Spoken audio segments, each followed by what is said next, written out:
चलो लास्ट हमने बिल्कुल सिर्फ पढ़ा ही था कि CSS में 3 सिलेक्टर लगाए थे, टैग्स, क्लासेस, NID, और या फिर हमने इनके क्या लगाए थे, कॉम्बिनेटर यूज़ किए थे, जैसे p.g1 एंड p.this, और ये सब कुछ अप्लाई किया।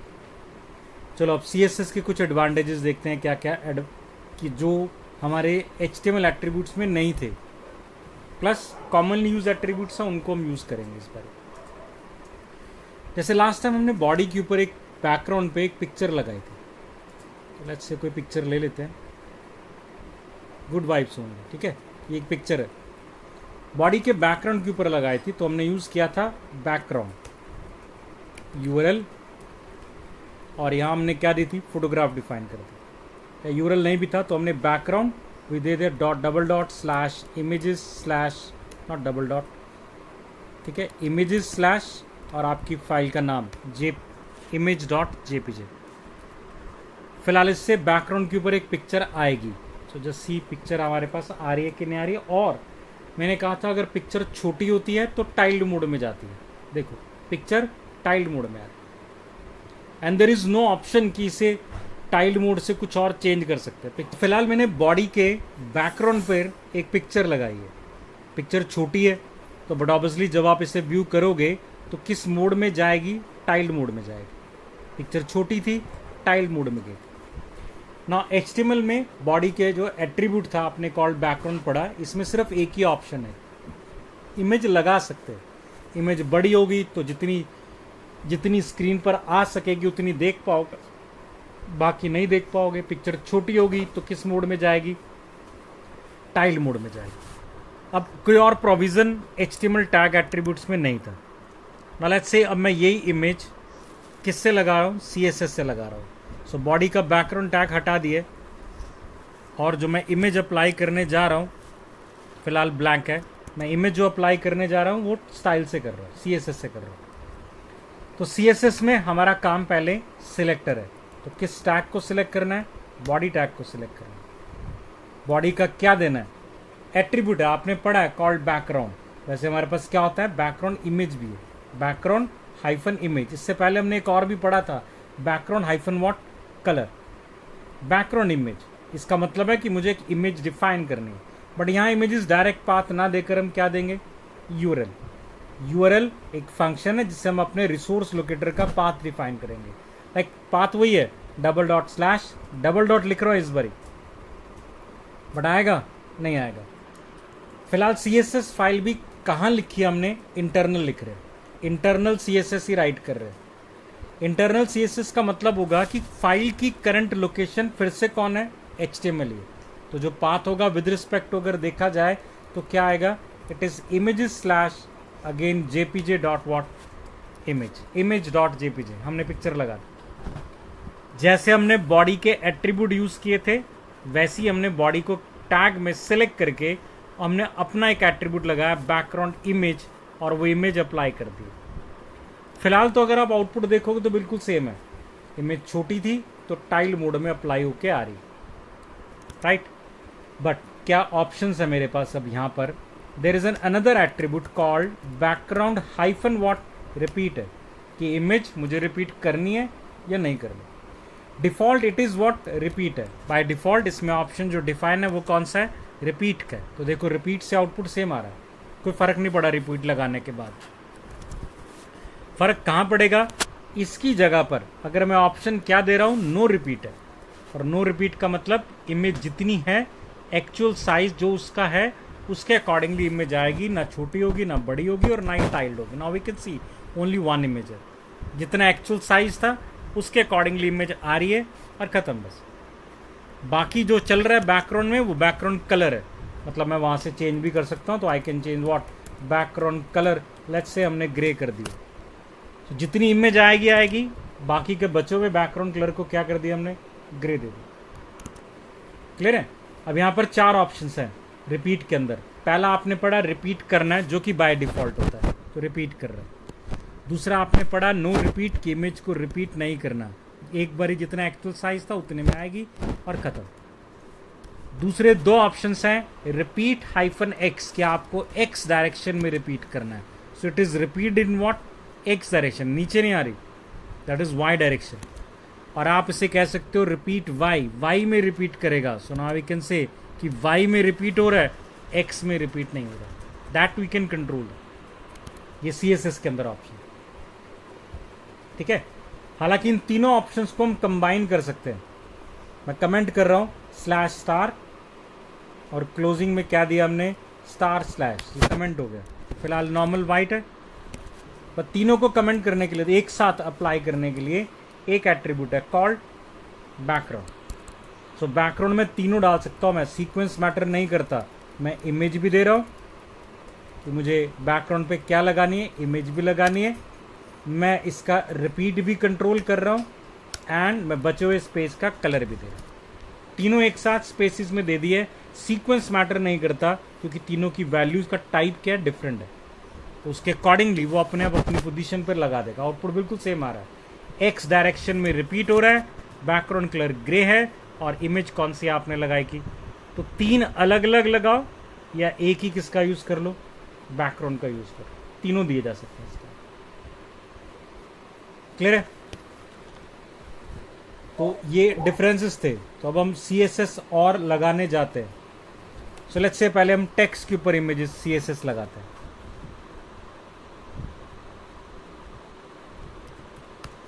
पहले टेक्स्ट फॉर्मेटिंग के टूल्स के लिए हम CSS लगाते हैं. पैराग्राफ है आपके पास, क्लास कॉल्ड जी वाला, ठीक है, G1 वाला, और else let's say my ID वाला पैराग्राफ है. आपने ऑलरेडी सिलेक्ट कर रखा है. We have given the background colour है, बैकग्राउंड कलर, टेक्स्ट का बैकग्राउंड कलर हमने दे रखा है. बट अब हमारे पास और क्या क्या ऑप्शन है टेक्स्ट के रिगार्डिंग. क्या क्या ऑप्शन है, पहला फॉन्ट हाइफन वॉट साइज है.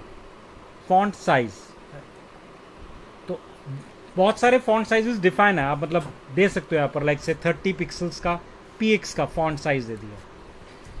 फॉन्ट साइज में जो मेजरमेंट यूनिट्स हैं, अभी हम पहले px ले रहे हैं, px, और उसके बाद हम rem लेंगे, rem.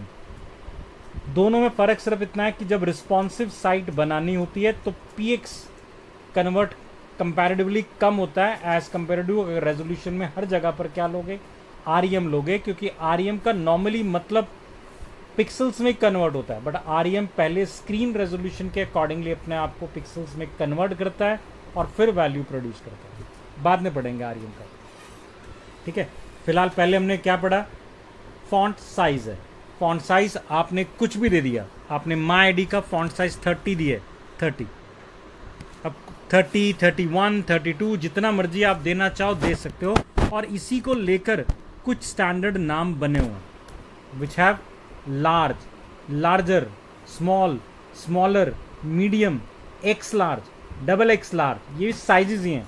मतलब जब मैं लार्ज दे रहा हूँ तो एग्जैक्टली एक फॉन्ट का साइज ही मिल रहा है और कुछ नहीं मिल रहा उसको. सो जब मैं एक फॉन्ट को लार्ज साइज दे रहा हूँ तो दैट मीन्स कि उसको एक साइज मिलेगा. तो वो जो साइज है वो अगर आप देखोगे तो क्या आएगा, जैसे मैं इस डिव कंटेंट पे राइट क्लिक कर रहा हूँ, इंस्पेक्ट के अंदर जा रहा हूँ, अगेन इस डिव के CSS जो ऑब्टेन हुई है मैं उससे वेरीफाई करूँगा. फिलहाल क्या मिला हुआ है, लार्ज मिला हुआ है. ये भी रेजोल्यूशन साइज फिक्स्ड है कि लार्ज का मतलब कितना होगा, एक्स्ट्रा लार्ज का मतलब कितना होगा. ये तो स्टैंडर्ड है कि अगर मुझे सभी जगह पर फॉन्ट साइज X चलाना है तो I can use these words और I can use what the pixels है, कि पिक्सल डिफाइन कर सकते. Font size SEF font hyphen what colour, that is the colour, not font hyphen colour, it's only what colour है. So colour colon red, that will define the font colour. तो font का colour देने के लिए आपके पास क्या है, colour है, ठीक है. कहीं पर भी ये जो फॉन्ट यूज कर रहे हो, जैसे मैं टैग आपको एट्रीब्यूट आपको बता रहा हूँ कॉल्ड कलर, तो ये टैग कलर एट्रीब्यूट किसी भी टैग में यूज कर सकते हो कहीं पर भी, बिकॉज ये काम किसके आ रहा है, एग्जैक्टली टेक्स्ट के कलर को काम करने के लिए आ रहा है, टेक्स्ट के कलर को प्रोसेस करने के लिए, ठीक है. सो टेक्स्ट का कलर दे दिया आपने. वी हैव व्हाट आपने पढ़ा हुआ था वैसे, padding. Padding is what cells के अंदर हमने नॉर्मली पढ़ा था कि सेल और कंटेनर, मतलब सेल और उसके कंटेंट के बीच का जो गैप होगा that is called what, padding. तो जस्ट सी, अगर मैं यहाँ पर लिख रहा हूँ पैडिंग कॉलन 10 पिक्सल, 10 पिक्सल की मैं पैडिंग दे रहा हूँ। ये 10 पिक्सल की पैडिंग आपके पास कहाँ से आएगी? लेफ्ट, टॉप, राइट, बॉटम, चारों तरफ से आएगी। सो अगर मैं अपने कोड को चेक करूँ तो we can see there is a 10 pixel gap और I will say padding from both all the sides है, विच इज व्हाट आप 10 पिक्सल लेफ्ट से भी देख रहे हो, 10 पिक्सल टॉप से भी देख रहे हो, बॉटम से भी है और राइट से भी। यहाँ पर जो कंटेंट अब जाएगा वो 10 पिक्सल तक ही जाएगा। ये हमने चारों तरफ की दी है, ठीक है, चारों तरफ की पैडिंग हमने डिफाइन की है। अलग अलग करना चाहो तो अलग अलग आप दे सकते हो, जैसे मैं यहाँ पर दे के दिखाता हूँ। पैडिंग हाइफन क्या कर रहा हूँ? टॉप कर रहा हूँ, तो सिर्फ टॉप की पैडिंग 10 पिक्सल कर रहा हूँ। आप चेक करो लेफ्ट, वो फिर से वहीं पर क्या है? अलाइन है। लेफ्ट की पैडिंग नहीं हुई ना, तो बॉटम की पैडिंग हुई है, सिर्फ पैडिंग किसकी हुई है? टॉप की हुई है। टॉप से थोड़ा नीचे आ रहा है वो, ठीक है ना, टॉप से आ रहा है। तो ऐसे चारों एट्रीब्यूट आपके पास डिफाइन है, padding top, padding left, padding right and padding what? Bottom, ठीक है। और चारों को एक साथ भी दे सकते हो। सपोज करो अलग अलग पैडिंग आपको डिफाइन करनी है अलग अलग साइड की, तो आप एक दोगे कॉल्ड पैडिंग। अब पैडिंग में अगर लेट्स से मैं यहाँ पर 4 कोऑर्डिनेट, 4 वैल्यूज पास करूंगा, 25 px, 50 px, मैं आपको बता रहा हूँ ये किस किस का हुआ, 75 px एंड 100 px। अगर मैं ऐसा लिख रहा हूँ, इस केस में जब हम पैडिंग एक साथ दे रहे हैं, एक साथ दिए चारों पैडिंग, तो जो पहली पैड हमने दिया है that is called what? Top, फिर राइट, फिर बॉटम एंड देन व्हाट? क्या है? लेफ्ट। तो मतलब ऊपर कोऑर्डिनेट्स को अगर आप देखो तो टॉप पिक्सल मैंने 25 दिया है, राइट में जो स्पेस है वो 50 का है, राइट का तो आपको दिखेगा नहीं, कंटेंट अभी तक वहां पहुंचा नहीं। बॉटम 75 है एंड लेफ्ट इज व्हाट? 100 है। So we can see left 100 है, ठीक है ना, क्लियर है। तो चारों अगर अलग अलग देने हैं तो आप padding hyphen left, padding hyphen top, padding hyphen right, bottom अलग अलग दे सकते हो। सभी को कॉमन पैडिंग देनी है तो आप सीधा दोगे पैडिंग, और अलग अलग पैडिंग डिफाइन करनी है तो अलग अलग, या फिर पैडिंग में ही आप चारों डिफाइन करोगे। बट चारों में सीक्वेंस यहां मैटर करता है, पहला top, right, bottom and what? Left चलेगा, ठीक है। सो फॉन्ट के अंदर हमारे पास कलर रहा, ये हम सिर्फ पैराग्राफ फॉन्ट के अकॉर्डिंगली देख रहे हैं कि चलो यार टेक्स्ट के अंदर अगर हम लिख रहे हैं तो क्या क्या हो सकता है, सिर्फ टेक्स्ट की बात कर रहे हैं। सो पहला आपने अभी तक टेक्स्ट के अंदर देखा जाए तो कलर पड़ा, फॉन्ट साइज पड़ा है, ठीक है। और भी एट्रीब्यूट हो सकते हैं, एक एक करके अब उनको देखते हैं। फिलहाल पहले सिर्फ हमने कलर पढ़ा ना। जो कॉमन यूज एट्रीब्यूट है वो कौन कौन से हैं वो लगाते हैं जरा। लेट्स से मैं इस डिव का पैडिंग फिलहाल रिमूव कर रहा हूं और कुछ कंटेंट इसके अंदर राइट कर रहा हूं। तो कुछ कंटेंट डायरेक्टली कॉपी पेस्ट करके पहले की तरह कुछ लॉन्ग कंटेंट राइट कर रहे हैं। Now we can say this is the content. फिलहाल मैंने जूम कर रखा है, तो ये आपका कंटेंट है। आप देखोगे कंटेंट नॉर्मली राइट साइड में यहाँ फर्स्ट लाइन तक आगे गया हुआ है और यहाँ पर आगे नहीं जा रहा, और वैसे भी क्योंकि कॉपी पेस्ट हो रहा था इसलिए सिमेट्री बन रही है। मतलब अगर कंटेंट लेंथ बड़े होते, बड़े ना भी है तो आप देखो ना यहाँ आगे नहीं गया, क्योंकि इससे अगला जो वर्ड आया था वो ये था जो लाइन से बड़ा था, तो रैप करके कहाँ पर आ गया? नेक्स्ट पर आ गया। बढ़ा तो गया रैप करके नेक्स्ट करके, बड़ा आपको क्या चाहिए?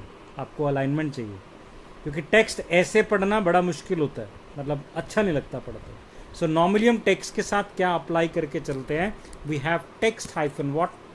अलाइनर, अलाइनमेंट करनी। So we can say it what? Centre align. सो आप चेक करो सारा टेक्स्ट सेंटर के अंदर क्या होगा? वी कैन सी सारा टेक्स्ट सेंटर में क्या हो गया? अलाइन हो गया। यहाँ से भी गैप मिल गया उतना, ये तो पूरा ही था, बट यहाँ से भी उतना गैप मिल गया, सेंटर में अलाइन हो गया। और एल्स सेंटर, लेफ्ट, राइट, और कॉमनली जो यूज है वो क्या है? जस्टिफाई। जस्टिफाई का मतलब ही क्या है? दोनों तरफ से प्रॉपरली अलाइन करो। इसके लिए वो बीच में हार्ड स्पेसेस, सॉफ्ट स्पेसेस जिसे हम कहते हैं, अपने आप इंट्रोड्यूस कर देगा। सो हमें ज़रूरत नहीं है बीच में एडिशनल स्पेसेस, वो अपने आप क्या है? डाल देगा। चलो अब ऐसे ही डिफाइन करते हैं। मैं टेक्स्ट जैसे राइट किया है, सो लाइन हाइफन क्या होती है, हाइट होती है। ये हम हाइट डिफाइन कर रहे हैं, दो लाइंस के बीच की गैप, ठीक है। लेट्स से मैं 10 पिक्सल दे दूं जो कि ज़्यादा होगा, लेट्स से 5 पिक्सल तो बहुत कम, लेट्स से 25 पिक्सल, ठीक है। तो आप बढ़ा सकते हो। और ये वैल्यू चेक करने के लिए मैं प्रेफर करूंगा कि आप कहाँ जाओ, इंस्पेक्ट में जाओ, ठीक है। आपको यहाँ दिख रहा है लाइन हाइट 25 पिक्सल आ रहा है, आप यहीं से चेंज करके देखो, so we can see exactly values क्या क्या बन रही है। आपको लगता है 35 pixel is good enough for you line height, तो फाइनली जाके आप उसे अप्लाई कर दो, क्योंकि बार बार आप चेंज करके रिव्यू करते रहोगे। तो this is an handy tool एक तरह से, जिससे हम चेक कर सकते हैं कि एग्जैक्टली मुझे कितना रिक्वायर्ड है, ताकि मैं उसके अकॉर्डिंगली उसे सेट कर सकूं और फिर फाइनली उसी के ऊपर अप्लाई कर दूं, ठीक है। अब आपको पता है बोल्ड टेक्स्ट को बोल्ड करना हो तो बी टैग होता है बोल्ड करने के लिए, वो आजकल यूज नहीं होता। ये टेक्स्ट को मुझे बोल्ड करना है तो मैं क्या यूज करता हूं, फॉन्ट हाइफन क्या होता है, वेट होता है, फॉन्ट हाइफन वेट। वेट अगर ध्यान देना 400 पिक्सल्स तक कर रहा हूं मैं, 400 पिक्सल्स बहुत कम वेट होगा, जो कि स्टैंडर्ड है। आपको दिख नहीं रहा होगा कि कोई कंटेंट बोल्ड भी हुआ है, ठीक है। 600 और हायर से बोल्ड होना स्टार्ट होंगे, नॉट डिपेंड्स कि आप उसे कितना बोल्ड करना चाहते हो, उसके अकॉर्डिंगली वो कंटेंट क्या होगा, हाइट होगा। और ये 600 पिक्सल्स नहीं है, ये अपने डॉट्स के अकॉर्डिंगली होता है। इसे 700 डॉट्स के अकॉर्डिंगली ये हाइट है, और आपके 400 के अकॉर्डिंगली अगर आप देखोगे तो बहुत लाइट है, नॉर्मल स्टैंडर्ड जो है वही आ रहा है, ठीक है। 600 is normally called as semi bold, ठीक है, बोल्ड इस तरह से आप डिफाइन कर सकते हो कंटेंट। तो कंटेंट के लिए फॉन्ट है। अब आपको लगा लेट्स से कि आपने कुछ कंटेंट राइट कर दिया, जैसे पैराग्राफ का कंटेंट राइट कर दिया, आपको लगा नहीं यार ये सारा कंटेंट कैपिटल लेटर में राइट करना था, तो आपने तो सारा स्मॉल लेटर में लिखा है, तो या तो चेंज करोगे, और एल्स जैसा लिखा गया यहाँ पर ऑप्शन है टेक्स्ट हाइफन व्हाट ट्रांसफॉर्म, कि हम इसे ट्रांसफॉर्म कर देते हैं। ऑप्शन बहुत सारे हैं, capitalise, lower case, upper case और नन। नॉर्मली है कैपिटलाइज का मतलब होगा हर वर्ड का फर्स्ट लेटर वो क्या करेगा, कैपिटलाइज कर देगा। और अगर मैं सीधा ही उससे क्या कह दूं, अपर केस कह दूं, अपर केस, तो वो हर वर्ड को अपर केस में ले आएगा, तो पूरा ही किस में आ जाएगा, कैपिटल लेटर्स के अंदर लिखा आ जाएगा। दैट इज द डिफरेंस, कि मतलब हमें CSS में ये सारी फ्लेक्सिबिलिटीज मिली हैं, हम अपने कंटेंट को अपने अकॉर्डिंगली क्या कंट्रोल कर सकते हैं कि हमें कैसा दिखना है, ठीक है। एक और लेता हूं एंकर टैग। मैंने पैराग्राफ में यहाँ पर एक सिंपल एंकर टैग बनाया, ahref equals to let's say day1 dot क्या है, day1 डॉट HTML, ये पेज खुलेगा, लिंक है। मैं हाइपर लिंक के ऊपर काम कर रहा हूँ। आपको पता है hyper link normally blue colour and underline में नजर आते हैं, so we can see this. अब इसको CSS करते हैं हाइपर लिंक। अब यहाँ तो देखो मैं यहाँ पर क्या करूँगा, ए टैग को डिफाइन करता हूँ, बट एक टैग को डिफाइन करने का नुकसान ये होता है कि पेज में कहीं पर भी कोई एंकर टैग लगाओगे सबका ये आएगा। अगर आप ऐसा चाहते हो तो यू कैन यूज़ दैट, मतलब क्योंकि ए को सिलेक्ट करने का मतलब होता है आपने सारे एंकर टैग सिलेक्ट कर लिए, तो जितने भी पेज में एंकर टैग थे, ये इफेक्ट जो आप अप्लाई करने जा रहे हो वो सब के ऊपर क्या है, अप्लाई होगा। सबके ऊपर अप्लाई करना है तो अलग बात है, और एल्स आप इसे किसी कंटेनर में डाल दो, ठीक है। वही मैं कुछ एंकर टैग्स के ऊपर काम करना है, तो कुछ एंकर टैग्स को मैं कंटेनर के ऊपर डाल रहा हूँ, ये डिव के अंदर डाल रहा हूँ। अब इसका मतलब मैं उन्हें ये कहने जा रहा हूँ कि भाई मुझे इस डिव के अंदर जो एंकर टैग है उनको चेंज करना है, बाकी नहीं करने, बाकी एंकर टैग नॉर्मल बने हैं, जस्ट सी दैट। अब ऐसा करने के लिए हमने क्या बनाया था, इस एंकर टैग्स को सिलेक्ट करना है, तो इसका हमने एक डिव कंटेनर बनाया, तो भाई फिर इसका क्या रख देते हैं, आईडी रख देते हैं, ठीक है। लेट्स से आउटपुट है, कुछ भी रख दिया। So now I can say कि मुझे एंकर टैग्स को अपडेट करना है, कौन से वाले, जो आउटपुट के अंदर पड़े, बाहर वाला नहीं करना, ताकि मैं यहाँ पर सिलेक्टर सिलेक्ट कर सकूँ, हैश आउटपुट के अंदर जितने ए पड़े। अब यहाँ सिलेक्टर की एक और बात आई है, सिलेक्टर है यहाँ पर। अब आउटपुट का मतलब होता है क्या सिलेक्ट हुआ, डिव कॉल आउटपुट सिलेक्ट हुआ, लेकिन मुझे आउटपुट डिव को सिलेक्ट नहीं करना, आउटपुट डिव के अंदर जितने एंकर टैग पड़े हैं उनको सिलेक्ट करना, ठीक है। तो यहां पर हम क्या लगाएंगे, हैश आउटपुट। ये तो मुझे क्या सिलेक्ट करना है, कनेक्टर कॉल्ड आउटपुट को सिलेक्ट करना है, बट क्या मुझे आउटपुट सिलेक्ट करना था, नहीं, आउटपुट के अंदर के एंकर टैग सिलेक्ट करने थे। तो स्पेस देके क्या देंगे, ए देंगे। आउटपुट के अंदर क्या सिलेक्ट करना है वो हमने उससे कैसे बताया, स्पेस देके।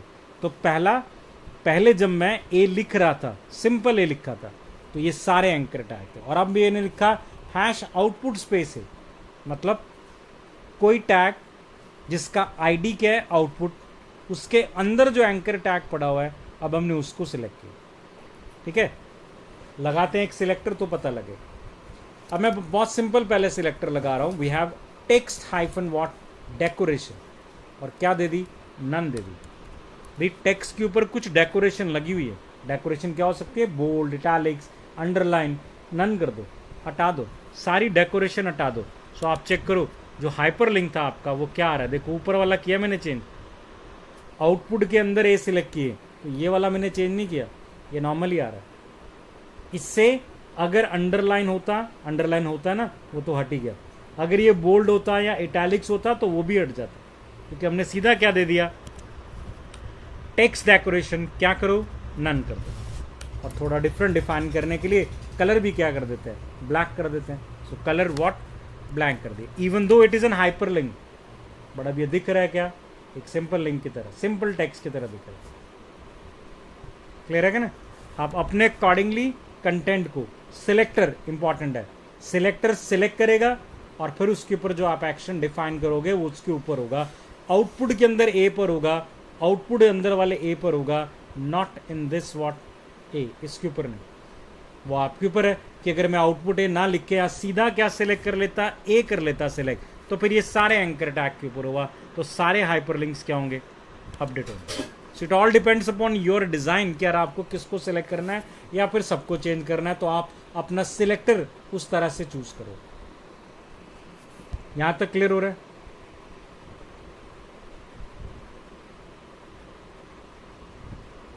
Yes sir.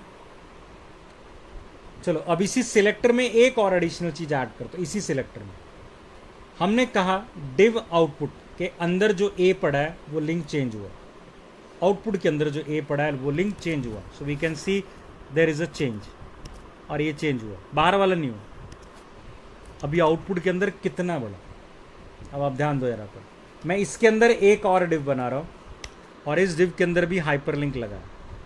तो डिव के अंदर एक और डिव है, आउटपुट डिव के अंदर एक एंकर टैग है, एक डिव है, और उसके अंदर भी क्या पड़ा है, एक और एंकर टैग पड़ा है। This is link 1, this is link 2। फिलहाल जो मेरा सिलेक्टर था वो तो यही कह रहा है आउटपुट के अंदर जो ए होंगे सब चेंज होगा, तो आउटपुट के अंदर जो ए है वो सब चेंज होगा, दोनों चेंज होगा, ठीक है ना। लेकिन अब मैं चेंज कर रहा हूँ, मैं उसे कहना चाह रहा हूँ आउटपुट के अंदर जो डिव पड़ा है, आउटपुट के अंदर अगर देखा जाए आउटपुट के अंदर एक डिव है, ये डिव आउटपुट के अंदर एक और डिव के अंदर पड़ा हुआ है, कंटेनर के अंदर पड़ा हुआ है। थैंक यू,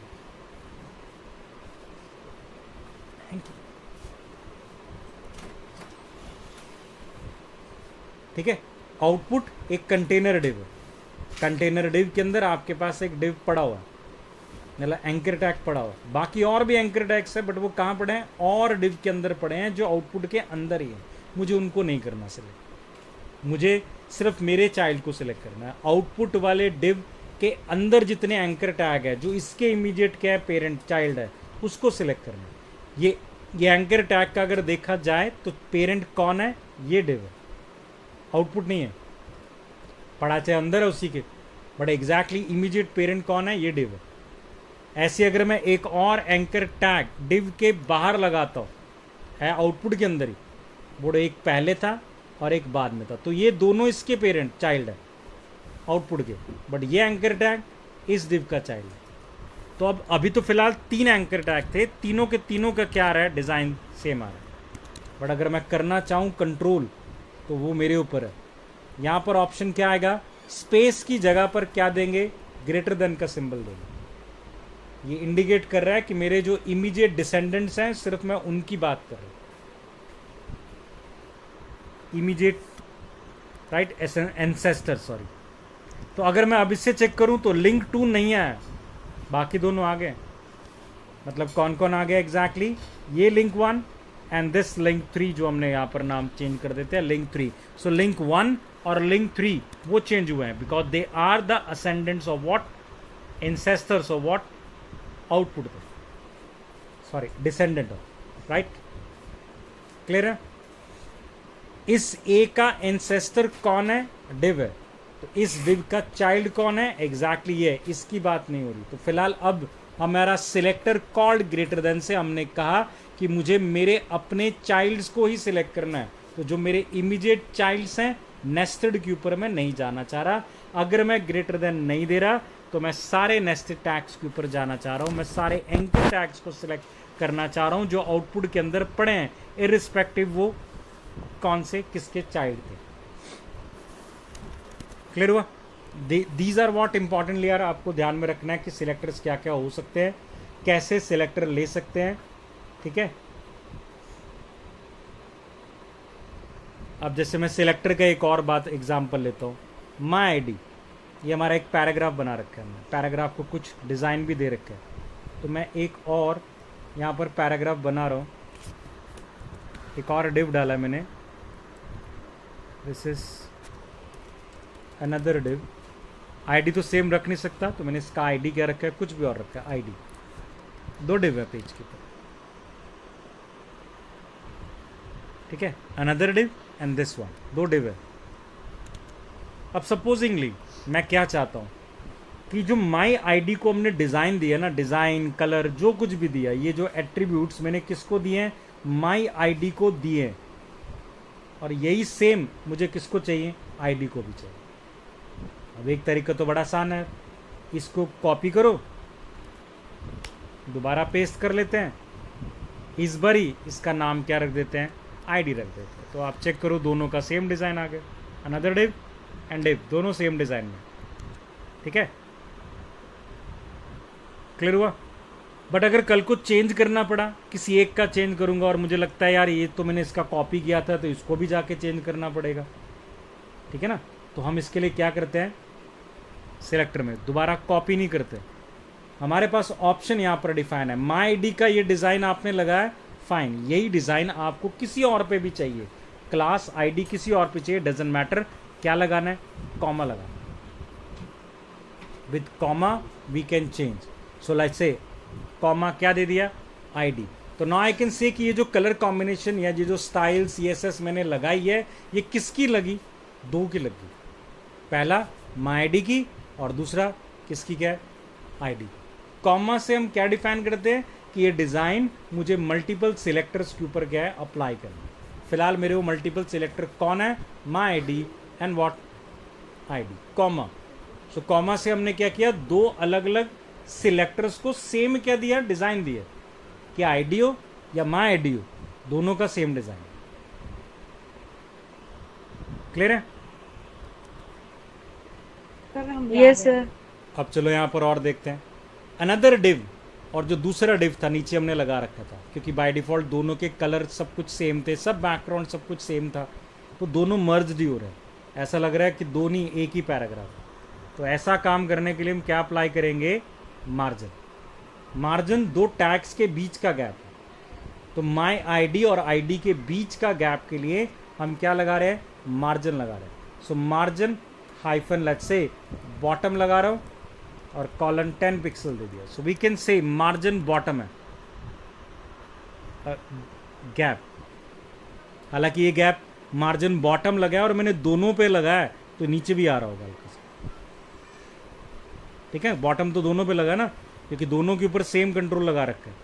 तो margin bottom that is what, gap लगाने के लिए। अब वो मार्जिन आप, margin left top right bottom आपके ऊपर है कि आप कैसे लगाना, but what is the margin, that is a gap between different to what components. Clear है, मार्जिन।